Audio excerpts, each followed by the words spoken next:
Decluttering Podcast. We're your hosts. I'm Kirsty Ferrugia from Feels Like Home Professional Organisers. And I'm Amy Revell from Simply Organised.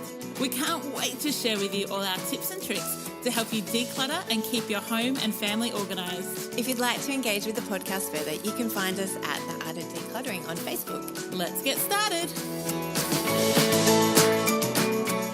You've joined us for episode 70 of The Art of Decluttering. Today we'll be talking about decluttering and organising your listener questions. Wow, well, hopefully we don't have to declutter the listener questions, but we will answer them, won't we? We will.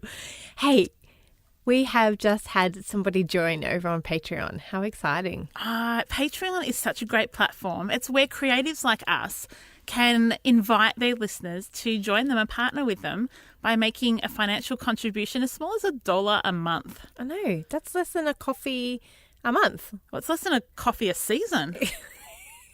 I don't know how expensive your coffee is, but $1 coffee isn't going to get you very far. No. Well, I know somewhere that does dollar coffees. So, Olivia, thank you so much for joining us over at Patreon.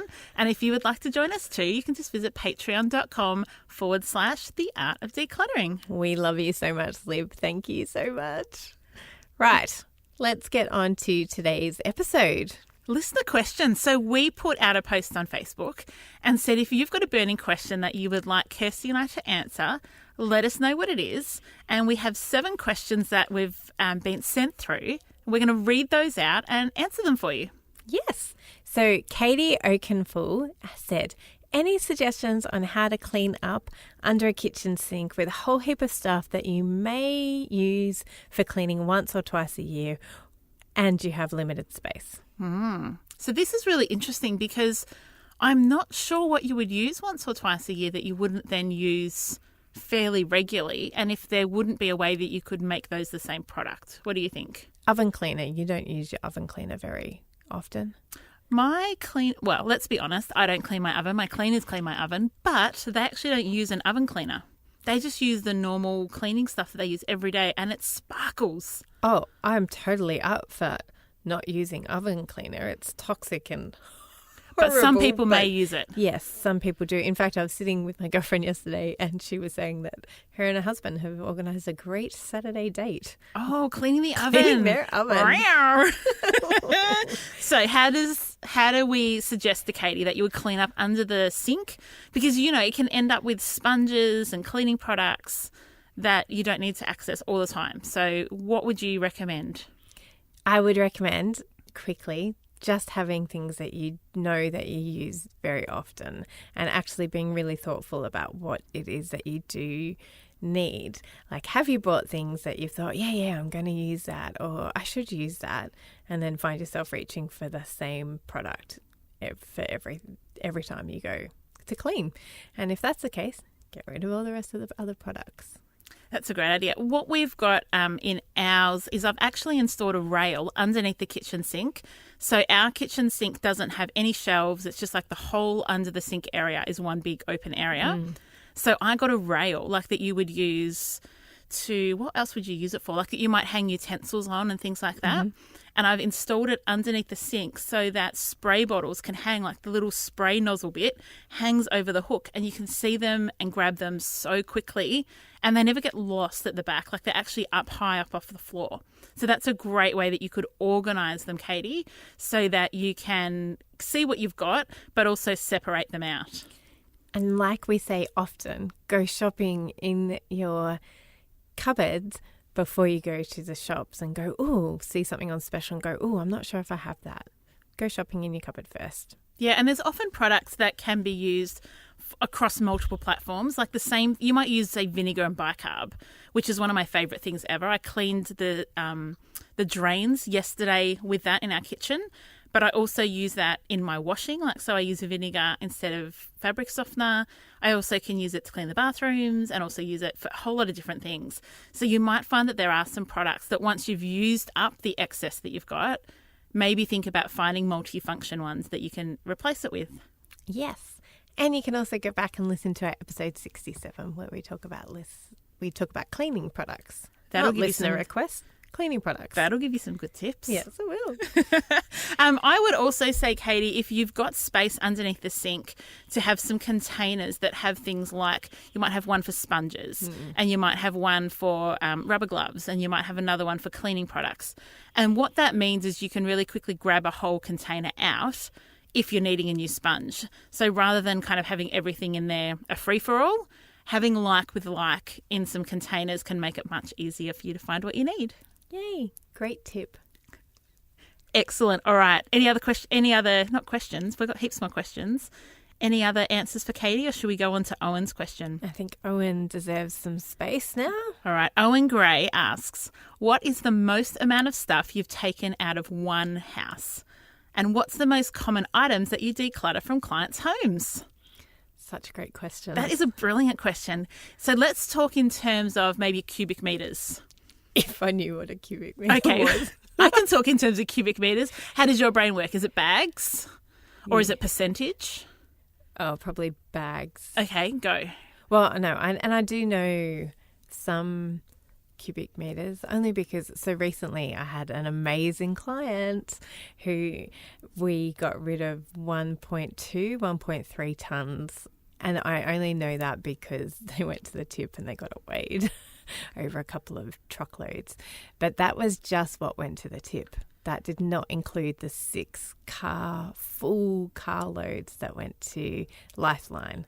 Was that their whole house? No, it was not. It was only 2 rooms. That's incredible. It was. They have a very large house though, so those 2 rooms were very large rooms. That's great. How freeing. Yes.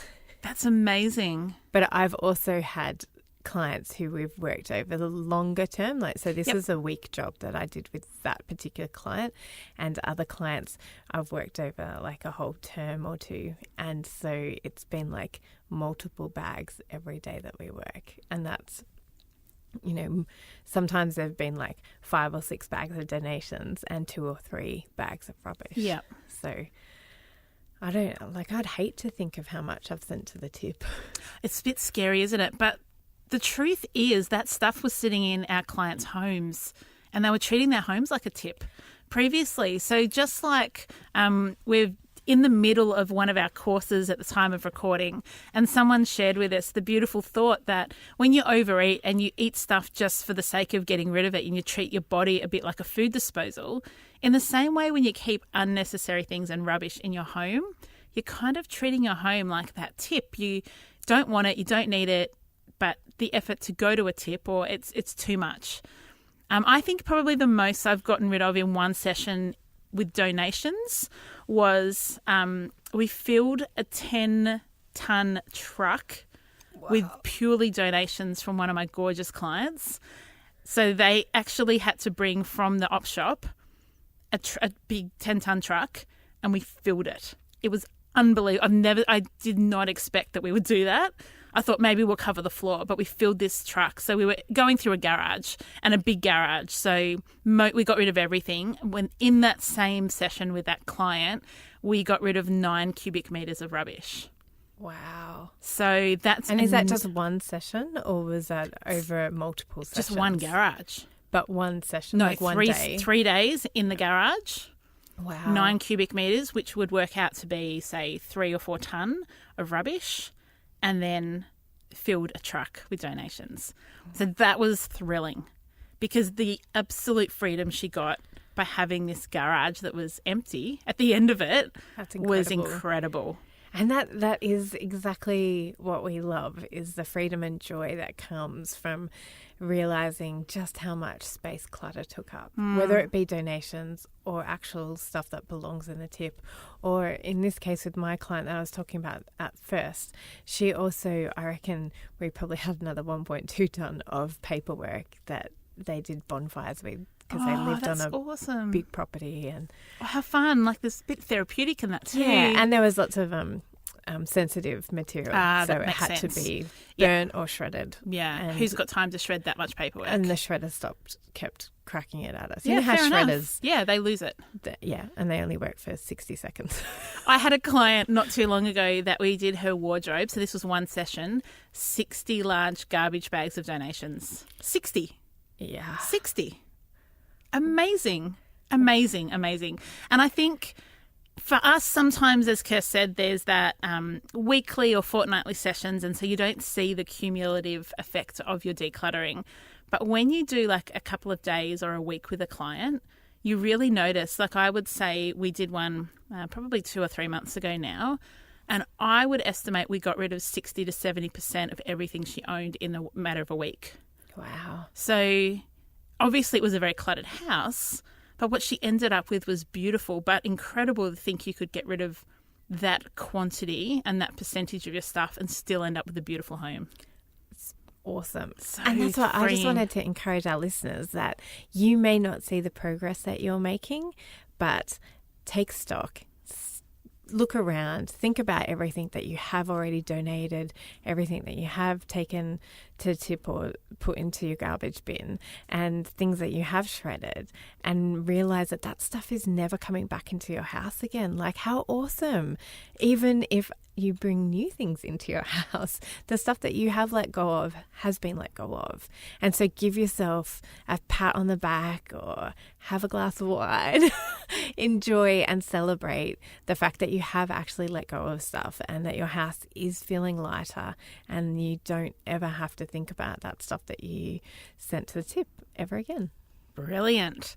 And Kirst, what's the most common items that you declutter from clients' homes? It's a fantastic question. Can you go first? Because I'm still I thinking. actually just wrote a blog about this for House, so it should be published by the time this episode goes live. But it's things like old uni notes, excess mugs, clothes that don't fit or are no longer in fashion or clients don't like anymore, old bills and paperwork. Very old bills and very old paperwork. Yeah. Because they sit in filing cabinets, and so it's easy to forget them and easy to think, oh, I don't need to deal with that because they're contained.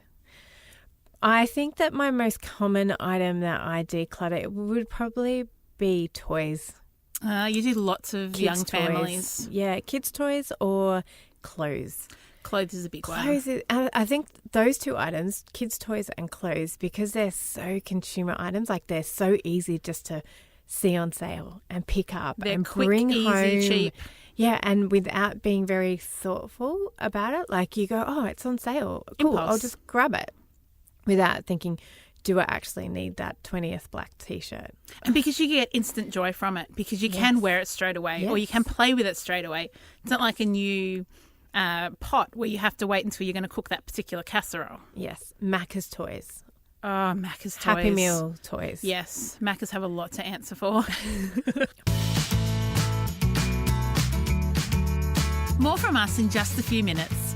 Don't forget to visit our website, theartofdecluttering.com.au, and sign up for our bonus episode that is not so secret anymore. We've done episodes on linen cupboards, sentimental items, media, baby supplies, donations, weddings, and so many more. So if you're new to the art of decluttering, you'll find loads of great tips like this one from the episode we did on crafts and hobbies. What I'm saying is the kind of supplies we used to make jewellery back then is completely different to the type of jewellery people wear now. Yes. And so you can still have the same hobby, but the products that you use could completely evolve over time. Yes, and so that's why it's really good to ask, is this still me? And equally so, is this still a passion of mine? Like, am I still passionate about this hobby? And now back to the podcast for so many more tips and tricks. Okay, our next question is from Rebecca Chency. Hey ladies, I'd like to know how you encourage your kids to not clutter and be accumulator of things. I know every kid I meet loves new things and always wants what other kids have. What are your tips and tricks? So first thing I would say, Rebecca, is if you go back to episode 59, you will actually be able to listen to a whole episode on decluttering with toddlers. Not sure if your children are toddlers, so let's talk broadly about how we can encourage our children to not be like naturally consumeristic, which I think is where your question's coming from, is that kids love new, bright, shiny, and we want them to actually be balanced, respectful, thoughtful, intentional, while still being children and having an amazing life. So Beck's got a baby, a little baby. Oh, you know Rebecca. Yeah. Oh, she's probably not so little by the time this episode goes to. So she's probably close to a year by the time this episode goes to. So yes, I do know Beck and her beautiful baby. So yes, how do we teach our kids to not be accumulator of things? I think that's really challenging for all of us as parents. I think that we can definitely encourage our kids to be thoughtful. And so when they go, oh, I want this new thing, along with what we say to adults as well, is maybe get them to write that idea down on a piece of paper. Not that they can write yet at 1 year old, but little kids. But we can write it down for them and just encourage them to think about whether in a month's time, if they still want that. And so I think that's a really great tip that I've learned to do for myself, is to sit, if I see something bright, shiny and new that I want, I go and write it down on a piece of paper or take a note of it and think about it for a month. And if I'm still think I need it after a month, then that's a good indication that I may just go out and buy it. So I think that we can encourage that in kids from a very young age, to delay gratification. Yeah, and for most children, there are two major occasions every year where there is a natural time for you to be buying them a special present, toys that they've been looking forward to, and that's obviously birthdays and Christmas. And so maybe if you have a child that says, oh my gosh, I need this new blah, blah, blah, say, that's great, let's put it on your birthday list. So you're acknowledging it. They don't feel like you're saying no, but actually what you're saying is wait. Yes. And wait is a completely okay answer to I want. There's yes, there's no, and there's wait. And so I think as children and then as they grow up to be adults, learning that delayed gratification is really important. I think if you're always saying no, that's not helpful either, because you're not getting the joy of being able to buy your children something and see their faces light up and see them experience something new and learn the motor skills and the fun and the sharing that comes from those toys. So I think it really is about training and teaching and sharing what you're learning with your children about minimalism and decluttering and staying organised. Another thing that we often do when we do have birthdays is that we go have a 1 in, 1 out rule. So it's or 1 in, 2 out even, depending on the amount of things that you have. So it can be a really great learning opportunity for kids to go, right, well, you wanted that new Xbox game. What Xbox game are we going to let go of? Great idea. That you don't play with anymore? And so for little kids, you know, you can go, right, we've got this new set of blocks. What don't we play with anymore? And obviously you don't need to talk to a 9-month-old about what they need. It's your choice. But practicing that habit of, okay, we've got new things. What can we pass on to kids who don't have anything or don't have as much as we do? And it's showing children what happens with things when you're finished. So when you're finished with a toy, children don't always know what happens with that, but to involve them in the process of what an op shop looks like. And, you know, maybe your child might like to start going to an op shop with their pocket money instead of going to the toy shop, because they can get more. They might be able to get something more interesting, something more unique. And also teaching kids that when toys break, it's okay to be sad they've broken, but that toys go in the bin when they've broken. So if you've got a game that you've lost pieces of or that something busted on it, rather than keeping it because the rest of the game's okay, it's okay to teach your kids that, no, that's broken now. We can't play that anymore, and then to send that off as well. And use that as a great learning opportunity, teaching opportunity to say that's why we need to be respectful of our toys. We can have great fun with it. We can absolutely use it to its capacity, but let's not actually break the toy on purpose or accidentally, but let's be respectful of our toys so that we can keep playing with it and we don't have to throw it in the bin. Our next question is another question from Owen Gray. You're right on it this week, Owen. Owen asks, what items do people find the hardest to let go of? Sentimental items, without a doubt. Without a doubt. That's exactly the first thing. It's those memories. Yes. So we have had a few conversations about sentimental items. So what was our tips in those episodes? Well, to be really respectful of how you honour memories. And I think if you go back and listen to our sentimental items episode, you will find some great tips and tricks in there for dealing with that sensitively, but also practically and rationally, so that you don't keep abundance of stuff just because of the memories without actually honouring any of them. And coming back to what we always say is that you are the storehouse of your memories, not necessarily your things. So, but we do want to acknowledge that it is really hard to let go of, and we don't ever say that you have to let go of everything. We never go into clients' home and expect them to go get rid of everything. Well, and you couldn't. No. It'd be awful. And we don't want you, our listeners, to get rid of everything. And if you're really attached to something, then please keep it. Honour it. Yeah, give it honour. And I think that's too why perhaps we help people with the sentimental items a lot, because sometimes that's really hard to kind of go at on your own. And so you really do need a professional alongside to help you process that, deal with the emotions, and then come up with a practical solution. How do we store it? What kind of stuff do we declutter? How do we declutter it, particularly if it's things that other family members might be interested in? Yeah, great tip. Our next question is from Sa Mara. Sa asks, how do you keep cables? I usually end up with just a giant clump of tangled cables with no idea what they're for. Excellent question. This morning when we got into our studio, we saw that Jared had been doing a little bit of decluttering and organising, and he's actually made for himself these right-angled parts of wood that sit up against the corner, so like where an architrave would sit up there, and he runs his cords through them so that there's not a big tangled mess of cords leading from all his equipment. So that's a great idea, Sa, if you're looking for a way to hide cords that you're using. But what about, Kirsty, if there's cords that are not in use every day? I love the idea of labeling the cords, having a piece of sticky tape or a label that goes around the cord that says what the cord is used for, because then you can look at all the cords and go, wow, I've got 10 iPhone cables. I have only one phone or only got 2 places where I charge my phone in my home. Probably don't need 10. I can let go of those other 8.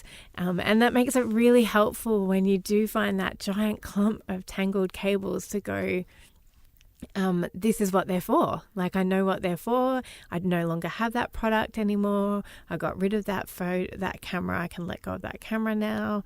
Oh, I can let go of the cable. And it also makes it really helpful when you go to sell that camera.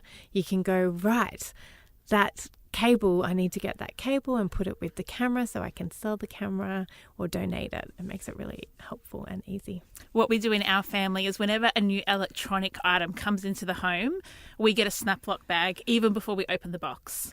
And we label the Snap-Lock bag with whatever the item is. So the most recent item that we bought was a mobile charger. So, you know, there's like little battery packs that you can charge your mobile on. So we had one of those, Snap-Lock bag, and everything that comes out of the box goes straight in the bag. So the cords, any manual, any extra accessories, and it all goes in there together. So, and then we've got a box that sits in a cupboard that's just called cables and electronics. And everything's in a bag. So we don't label the cable in particular, we label the bag. And then when we finish with the cable, we put it straight back in the bag. And exactly like you said, then when we go to sell it, it's really easy because every single thing is in there. I did that for a client the other day. We found a big box, or like an IKEA box full of cables, and we didn't know what half of them were.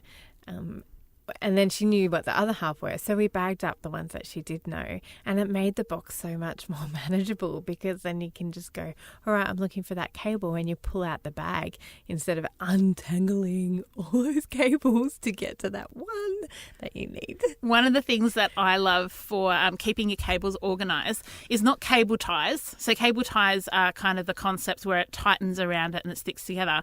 But those Velcro cable ties... Yes.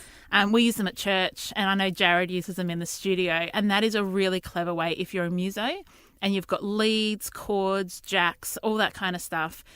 Roll your cords properly. Please roll your cords properly. You just YouTube it. How do I roll a coil cord properly? And then you just chuck one of the Velcro cables on it, and it really, really helps. It keeps them in great condition. Excellent. Thanks, Jared, for reminding us. Thanks, Sar, for that question. And Rebecca Chensi asks another one. She says maybe she wants to know about keeping apartments and small homes decluttered. Such a good question. I don't know if you have a lot of apartments that you declutter in Sydney, but in Melbourne I've done so many of them because out in the city there's just so many apartments going up. And I love it because they're cleverly made. Really clever, great storage, but there's not a lot of space. The space that's there is clever, but it's not in abundance. Yes, and it depends how new the apartment is. I haven't been to really old apartments, actually. A lot of them are the newer ones. I'm working with a client at the moment who's in a very, very, very old, like in the old part of Sydney, like original house from 1880. Wow. Maybe not that old. I'm exaggerating. But a very old apartment with no storage solutions. So what do you do in that small apartment? What are some suggestions on how to declutter smart and then do storage that really functions well? Yeah, so storage solutions is a great idea. Like it's a great way of thinking when you're buying it or moving into an apartment with very, very little storage. You do have to be really thoughtful and intentional about how you store what you do have. This client in particular has under bed storage. She's got one of those lift up beds. Very clever. So the whole under bed is built-in storage, which is great. Not where you want to keep your socks and undies, but a great place to keep your Christmas decorations. Christmas decorations. They go travelling quite a lot, so she's got all her suitcases under there. So it's perfect for that, for her and her unique family. And so it is really, a small space is a really awesome space to keep decluttered because you're forced to, because you often don't have a lot of storage solutions. So then you have to be really thoughtful about what it is that you do have in your home and have dual purpose storage solutions. Some of the apartments that I've worked in, even the wardrobes are small. So the storage that you do have is quite limited. And I think that gives you great opportunity for a lifestyle change to say, actually, I am going to embrace minimalism a little bit more and I'm going to have less items of clothing. I'm going to have less things in the kitchen. Maybe if you're in an apartment, you might eat out once or twice a week because you've got some great places close to you if you're in a city. And so you can actually have a lifestyle change with that. So a lot of the apartments that I've worked in don't have laundries. And so again, you've got to think creatively, like where do I put my dirty clothes? There's no laundry to put them in. Where do I put them before I go down to use the laundry that's communal? And so think about if you've got a bath, so this is what we did with one client, they had a bath in an apartment, which I thought was odd in and of itself because the apartment was tiny, but they'd made room for a bath. So I said, why don't you just put your dirty clothes basket inside the bath? Now, it doesn't look amazing, but it's a practical solution for the space that you have. And not many adults are coming home from work and running themselves a bath every night. So it was a good use of that space. Awesome. We hope that's given you a few tips. It's really easy to declutter an apartment, I find, because everything is on show. And so you can easily see the mess and easily see the clutter, depending on the storage. If they've got smart storage solutions, then it's also can be a challenge, but it's quick. It is quick. I've done full apartments in like 2 days. Yes, me too. Which is exciting. And it's also awesome because it's really easy to clean, to keep clean and to keep decluttered because it's really obvious when something isn't in its home. Awesome. We hope that has helped, Rebecca. I love the next question. It's very simple. What's your favourite flavour of ice cream? Thanks, Sar. Again, she asks great questions. My favourite ice cream is Ben & Jerry's The Tonight Show ice cream. Wow, there's a Tonight Show ice cream. Yeah, it's like Jimmy Fallon's The Tonight Show ice cream. What flavour is it? Oh, it's vanilla chocolate with chocolate fudge with peanut butter, cookie dough and normal cookie dough. No way. And cookies it's just You're lost for words. I am, because it's my absolute favorite. I don't buy any other ice cream. Simon freaks out because it's quite an expensive little tub of ice cream, but it's worth it. My favourite ice cream is a gelati from a true gelati shop, and I get half chocolate and half lemon sorbet every single time. Wow, that's such an odd combination. For 38 years, I've been having the same ice cream, and my dad gets the same ice cream, half chocolate, half lemon sorbet. And my kids now get the same because it's just the best combo ever. Oh, I'm not sure if I can do sweet and sour. What's sweet and sour about it? Sweet chocolate, sour lemon. Oh, the lemon sorbet is not sour. It's pretty sweet. I'm not a fan. Wait till you try it. Yeah. Courtney Snowden asked, any tips for garage laundries? I had the tiniest one ever with room for a sink and a dryer stacked on top of the washer. She's put shelving in from IKEA, but it all seems so disorganised still. Yeah, I've had quite a few clients with garage laundries. Have you had clients with that before? No. Okay, so what it basically means for those of you that don't know is instead of having a laundry inside the house, in the garage is a point where you can attach your washing machine and drainage points. And so your laundry just operates out of your garage. So usually it's just against the back wall or something like that. Some of them I've seen that are disconnected, almost like the old dunny style. Yes. So you've got those. I think you just need to be really smart with storage. So you said there that you've used the Elgot shelving. I'm a massive fan of the Elgot shelving. It's easy to click together. It's versatile. You can add to it. You can change what you need. So what I would say, Courtney, is pop a photo, if you can, onto our Facebook page, because we'd love to give you some specific advice, and maybe some of our listeners might have some advice for you as well. I think with laundries, it's really important to be really considerate about what actual cleaning products do you actually need. I think that we get sold so much by marketers that we need this and that and this and that just to clean clothes. So I would be thoughtful about how much cleaning products do you actually need.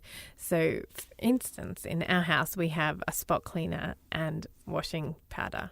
That's all that we have. So our laundry cupboard isn't full of other products. So I would question how much products you need, and then just think about how often you do your washing, because if you're only doing it like once a week, Courtney, then you do definitely need to have storage solutions for your dirty clothes that you're only getting to once a week, and that's totally fine. But if you're washing every day, or every other day, how many laundry baskets do you need?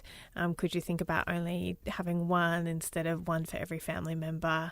And that might help you feel a little less overwhelmed in the And laundry. consider too, with the Elgot system, there is the option of having things like hooks, and there's a drying rack that comes with the Elgot shelving system, and there's baskets that you can put on there. So have a think about the versatility of what could you hang on hooks. Have you got a peg basket, or have you got, one of those octopus sock dryers that you could hang up on those things rather than perhaps having them on shelving? You might find that uses the space a little bit better. Yeah, we can't wait to see your photo though. Yes, please share your photo with us.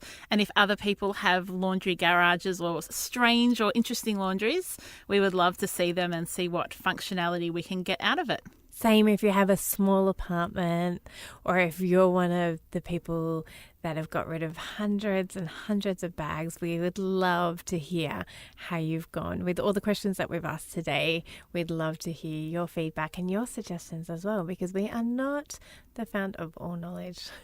You have so much knowledge as well. We would like to give a shout out to Teresa, who left us a Facebook review, and we're going to share that with you to encourage you and to encourage us too. Teresa says, "Hi, I started decluttering my home about 12 months ago and I am nearly there." Good job, Teresa. Yay. Your podcasts provided some much needed motivation to push through and see this completed. I love a podcast that covers some of the mistakes you've made or some funny client antics from when you started out. It would help to know that you have also had things go wrong in the beginning, and I'm sure it would be pretty funny. I love that idea, Teresa. So you kind of want an outtakes of our life, our professional life outtakes, don't you?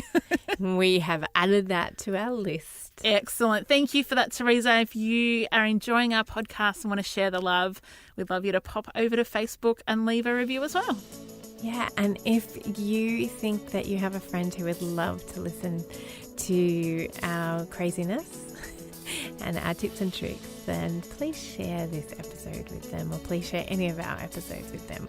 We love growing our community and we love our listeners so much, and we really appreciate you all. So thanks for listening today.